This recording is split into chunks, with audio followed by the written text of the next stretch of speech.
gamers. This is a more serious topic to discuss today. As the title says, I nearly died. And I want to just put a disclaimer in to begin with. This is not a sob story to get money out of people. I'm not trying to bullshit and manipulate you. I've seen those videos on YouTube and they're so disingenuous, you can tell. I can tell. I don't like it when people do that. This is not what this is about. This is me sharing a part of my life because it's something that I overcome and it's something that happened recently.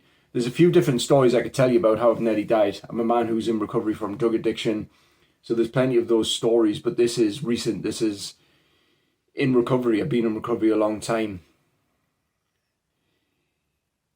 I started to have some noticeable changes in my body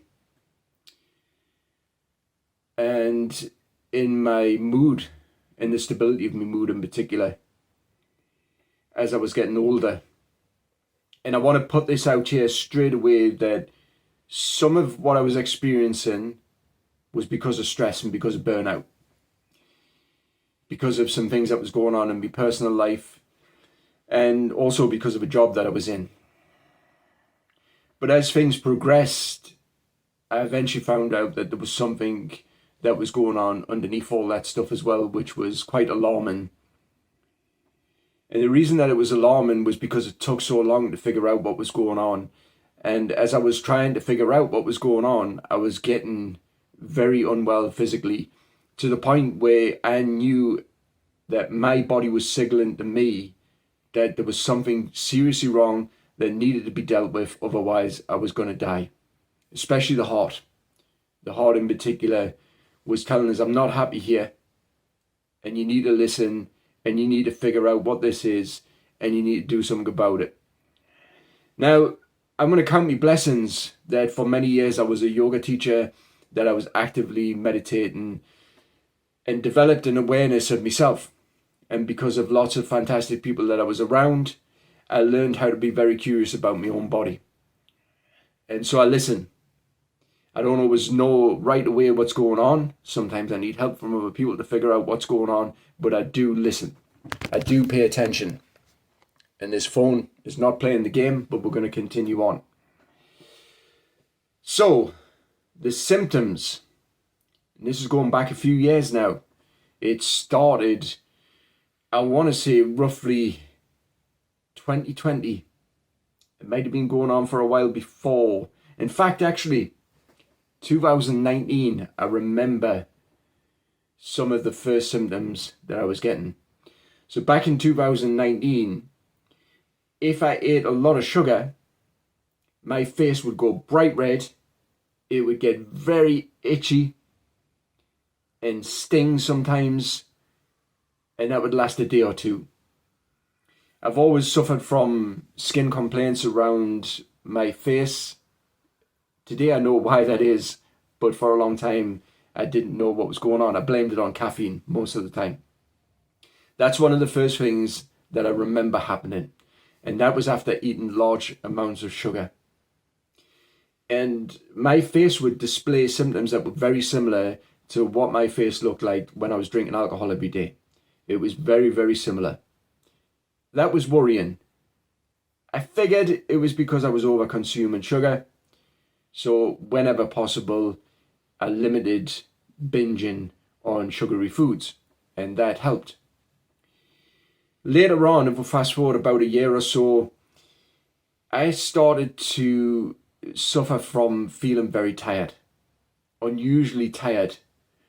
Sometimes during the day, sometimes after I got home from work, I would immediately, especially coming back from work, need to have a nap to recover. Along with this symptom of feeling tired, I also started to notice that I was having mood swings. I would get quite irritable at times, be easily triggered into feeling angry, and sometimes have these bouts of rage A lot of the times it was internal, like I'd have this internal like angst, and sometimes I'd express it outwards like, "Ah, I'm so frustrated." And occasionally, and unfortunately, sometimes I would blow up with people around us. And that's never a good thing. I have suffered with not being able to express anger in a healthy way throughout my life, especially when I was younger. As an adult, I'm much better at dealing with it, but that was one of the things that I noticed was starting to happen quite regular. But it was more just the irritability, feeling tired, needing to have a nap. I like having a nap, but this felt like it was unnatural, that no matter what, I was needing to have some downtime to recover from just feeling tired all the time, it felt. Now, fast forwarding again, maybe it's about a year or so, I started to notice some other symptoms. So let's just do a little recap. So the red face, the itchy skin, feeling tired all the time, feeling irritable, sometimes getting angry, sometimes expressing rage. I started to notice that I was needing to go to the toilet more frequently.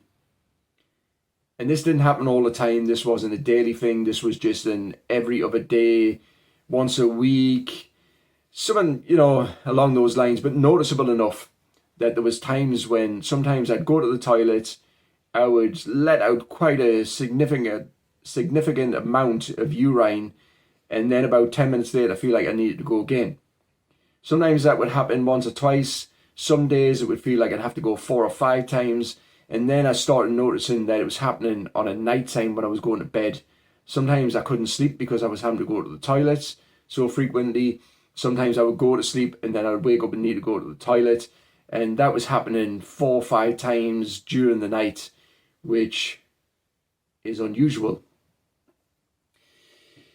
Now, during this time, I'm also experiencing a lot of stress.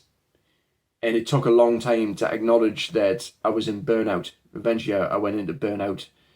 And again, because of just life, there was stuff going. I had the pandemic, and there was a lot of stuff going on at the same time that was very difficult to deal with and caused us a lot of stress, a lot of worry, a lot of anxiety. And eventually, that stuff just got too much. And I've no doubt that combined with the other things, made us feel even more unwell. Next, what I started to notice was infrequent pains in the chest, in the heart area, just off the center to the left. Sometimes I'd wake up in the middle of the night and I'd have just an aching pain in the chest. And I would kind of be like, oh, that doesn't feel too good. I'll just try and sleep it off. And that's what I would do. Sometimes it would keep us awake for 10, 15 minutes. I might have to get up, get a drink of water, go back to sleep. Then I started waking up coughing, feeling like I was choking, feeling like I had fluid in my throat and that I needed to immediately eject it from my throat. That was the feeling I got. And when I woke up like this in this coughing fit state, sometimes feeling like I was choking or I had stopped breathing, my heart would be pounding alarmingly fast. Like I was freaking out, like I was panicking, like I had stopped breathing. And that would send this horrible this horrible feeling through my whole body. Almost like I was in withdrawals from drugs. That's the only way that I can describe it. This horrendous dread that, I need to get some alcohol, I need to get some drugs in as fast because withdrawal's coming. That's what it felt like. And again, it was alarming. The other thing that would happen actually just before waking up, I'd have these horrendous nightmares, like horrible, disgusting things. It was, it would make us feel just so horrible when I woke up. On top of that feeling like I was in some kind of withdrawal. And it might have been an element of withdrawal because I was drinking a lot of caffeine at the time. I was still having binges from time to time on fatty foods, sugary foods, high carbohydrates, etc. So it might have been some form of withdrawal with these other symptoms and the stress on top of it. And this feeling, it would take a 5-10 minutes to shake it off. And I would go into reciting a prayer, this prayer that I say to myself for comfort. I would go into reciting it over and over again because I felt like I was going to die. That's what it felt like. It felt like my body was about to just give up. And that was, so scary. I can't emphasize how frightening that was to be going through that, because that started to happen quite frequently. So I've got all of these other symptoms that they're either there on a daily basis or they come and go. And then this is happening, the chest pains, waking up in the middle of the night coughing. And then next, and this was probably the big indicator, the one thing that absolutely frightened us more than anything else, I started getting heart palpitations. Now, you often get told if you've got heart palpitations, it's anxiety, you're having a panic attack. Bullshit, right? If this is going on the way that it was going on for me, please ask for a second opinion if that's what you're being told. I started getting heart palpitations. It was infrequent to begin with, but it was noticeable that I was getting heart palpitations. Then it started happening every day. It wasn't happening all day every day, but it was happening every day. And then it started happening almost all day, every day, from when I woke up to when I went to sleep. Now, all of these symptoms, I'm going to the doctor. Sometimes I'm being sent to the hospital, or sometimes I'm taking myself to the hospital, and I'm telling them what's going on. And the only thing that ever came back was one time my blood pressure was high, and on several occasions I've been told that my cholesterol levels are higher than normal, but they're not alarmingly high, and I won't need medication.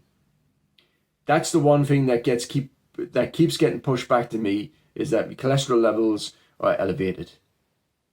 Nothing else has been said about what this could potentially be. I've got an idea of one of the other things that it potentially might be, and I'm going to ask again for a second opinion and a reinvestigation, because I think it might be a symptom of something that can sometimes be quite hidden unless you get a specific investigation done.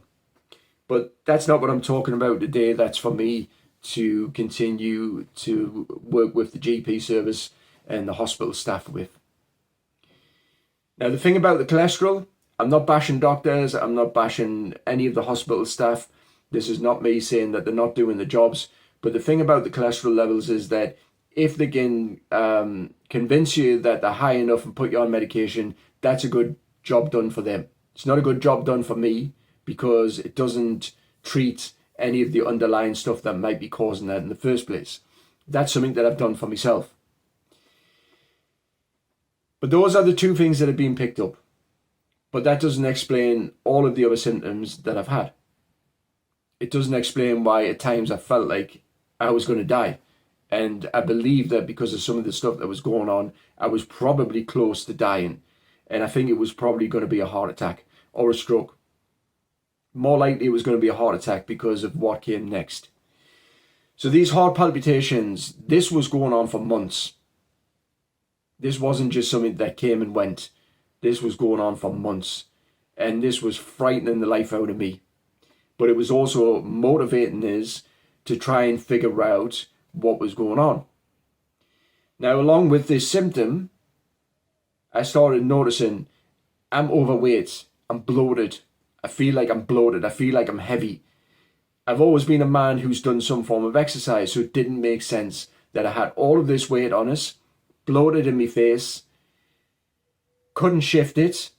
I was working out, I wasn't doing high intensity exercise, which I started doing later on, but I was doing some form of physical exercise on an almost daily basis, and I'm putting on weight. And then I'm walking upstairs. And as I'm walking upstairs, I feel like I'm going to collapse. I get to the top of the stairs and my heart's pounding and I feel like I'm out of breath. That's alarming. That is not to be ignored. I didn't ignore it. I went to the hospital and guess what? Nothing. You're not having a heart attack. There's no signs of heart failure. Go home. Okay, I'll go home and I'll calm down. I listen to the medical advice. I'm glad it's not a heart attack. I'm glad it's not heart failure. Okay, I get bloods done. Nothing worrying is showing up. That's good, right? I don't want to die. I don't want them to come back and tell us I've got heart failure or that I've got cancer or, some other issue that could potentially kill us. But the heart, my body is telling me there's something going on here. I'm not making this up. I cannot be making these symptoms up. This is not anxiety. This is not a panic attack. This is real. This is happening to me. This is what's going on. And this is over a period of years now. And these symptoms are getting worse and worse and worse. And I know the stress. I figured that out now. I'm doing stuff about that. I'm doing stuff about the burnout. I change jobs. I eliminate some of the stresses that I've had in my life as much as possible. Or I minimize them as much as possible. I start handing over. I start asking for help again. I'm doing as much as I possibly can. But I feel like I'm dying. I feel like I'm going to die. I feel like I'm going to have a heart attack. It doesn't feel nice. So let's jump forward to 2024. Towards the end of 2024, I'm like, I've fucking had enough of this. I'm not fucking doing this anymore, right? I'm telling this to myself. I'm not fucking doing this anymore. I'm not going to fucking die, right? I'm only in my early 40s. This ends now. So I jump into teacher mode, into self-teacher mode. I've got to do something drastic here to stop this from happening, to stop myself from hitting the wall and fucking going straight into it in a way where I'm going to be KO'd out forever. The first thing I do, because I'm doing loads of research in the background, okay? I'm listening to the GP, I'm listening to the hospital staff, I'm doing my own research, and I'm trying to figure out, by a process of elimination, what is going on here. So I'm led to one thing in particular. Two things, but there's one thing that I still need to get investigated. But one thing that I'm led to is the possibility that I'm developing type 2 diabetes. All of the symptoms match. Everything that I've been experiencing for the previous years matches with the diagnosis that I'm heading towards or already have type 2 diabetes. It's not being picked up. Doesn't mean that it's not happening. So I start doing my own regular blood tests. I do the pinprick test on the finger and I check it with a blood glucose monitor. And I do it the way that's suggested. So first thing in the morning, fasting bloods when you haven't ate anything for a period of however many hours you've been asleep. And then 2 hours after eating a meal. That's the recommended times that you do these blood tests. And the first thing that happens, what do I notice? My blood glucose levels first thing in the morning are sky high. They're above 6. They're above 7. That's not normal. That's pre-diabetic range. You're heading towards type 2 diabetes. Same after I've eaten a meal. Glucose levels spike. And this is happening every time that I test myself. So I start looking at my diet, right? Because I think my diet's relatively healthy. I start doing a bit of research about what type of foods should you be eating if you do have type 2 diabetes. And what I find out is that through a combination of carbohydrates and sugar together, my blood glucose levels are spiking way beyond what my body can cope with today. It might have been able to cope with it when I was younger, but not today. My body's not able to cope with that today. For whatever reason, it's just not able to cope with high amounts of carbohydrates, which break down into glucose in the bloodstream, and high amounts of sugar combined. That was the main issue that I had. So I stripped it back. I lower the carbohydrate intake, I lower the sugar intake, and most importantly, I start doing high intensity exercise. I'm in the boxing gym now 4 to 5 times a week. I'm a lot fitter. I'm less fatter than what I was back in 2024. I started boxing at the end of 2024.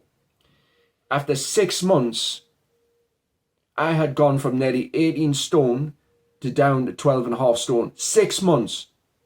6 months of high intensity workout, dropping the carbohydrates, increasing the fat and the protein, lowering the sugar. 6 months is all it took. Within 6 months, doing blood tests again on the fingers, my blood glucose levels had almost stabilized. There were still some spikes occasionally, because I was still prone to having binges occasionally. I'm not going to lie. Not perfect, but I've made progress. Fast forward to where we are now in 2026. I have barely any symptoms. The only symptom that I still get from time to time is a heart palpitation, and sometimes the heart rate speeding up.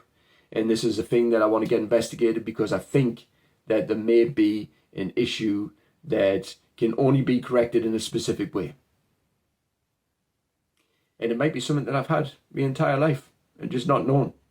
It might not. It might be something that developed later on in life.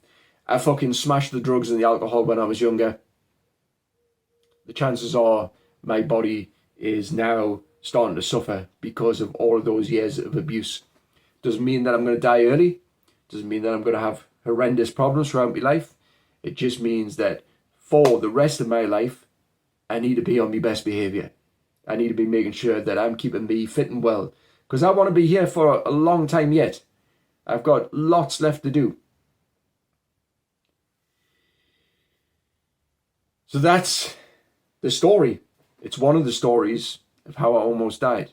I've no doubt, if I hadn't have figured it out, if I hadn't have made a drastic change, that I would have at some point had a heart attack or a stroke. My heart was definitely telling me that it was going to be the first thing to go. It wasn't nice. And as I said at the beginning, this video, if you made it all this way, then congratulations, because it's a long video and we don't like long videos anymore. But I had to get the point across. But as I said at the beginning, this is not a sob story. This is not me trying to manipulate people in any way. I'm telling you what happened to me, because you might be experiencing it yourself. And sometimes we only really listen to people who we listen to on YouTube these days. So if you are having any of these symptoms, and have been going to the doctors and being told that there's nothing going on, please don't just give up and think that it's going to go away, it's going to resolve itself. Ask for a second opinion, get yourself checked over properly, get everything done. The bloods, if you're not happy, do investigations yourself. You can walk into a chemist these days and you can pick up blood testing kits to test particular things inside of your body to see what's going on. So if you're not happy, do it yourself. Find out for yourself. Don't just rely on the GP service. GPs, doctors in the UK, the services are stretched. They don't have the time to sit down with you and go through all of your symptoms. They've often just got to check them one at a time, which is no good if you're having 5 or 6 symptoms. Because one symptom could be a sign of one thing, but 5 symptoms combined could be a symptom of something that is far more serious. Anyways, on a lighter note, I feel good today, and I love boxing. I box mainly just to stay fit. I do some sparring for technique and defense. I'm not planning on fighting because I'm 43-year-old. Fuck getting in the ring and getting punched in the face. For real. I like just doing it just to stay fit. Thank you for watching. Thank you for all the likes and the subscribes and the comments recently. I'll catch you in the next one. Stay safe out there. Take care of your health.